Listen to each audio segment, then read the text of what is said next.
شباب السلام عليكم. بخصوص حملة حرر قلبك، احنا خلاص يعني عدينا فيها فترة طويلة جدا، بدأت الناس تاخد خطوات الحمد لله رب العالمين، وبدأنا قلنا بعديها قلنا مبروك بداية الطريق، والناس بدأت طريق جديد. لكن يعني خلال الفترة اللي فاتت ديت في أكتر من رسالة وصلت لي، وفي أكتر من مقابلة من ناس خلتني إن أنا أقول غير حياتك. مش هينفع كده، لازم تغير طريقة حياتك، لازم تغير أسلوبك في الحياة، لازم تغير فكرتك ومبادئك لازم تتغير وتروح للأحسن دايما وتعيش حياتك بقى بشكل جديد.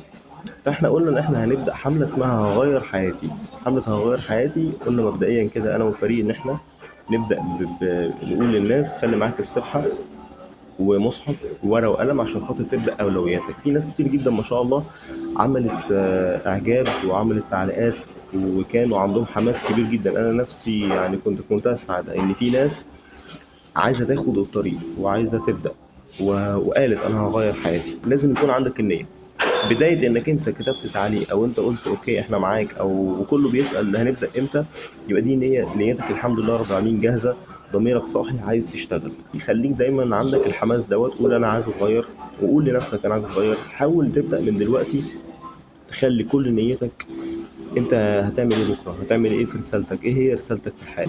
خلونا ناخد النية من البداية. أنا بإذن الله هتغير، أنا بإذن الله هعيش حياتي، هغير حياتي، هعيش بقلب حر، هبدأ طريق جديد، وهقول مبروك بداية الطريق.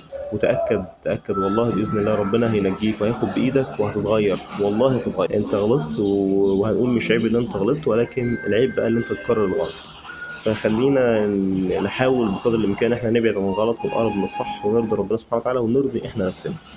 ربنا يبارك فيكم، وإن شاء الله بإذن الله هنكمل. السلام عليكم.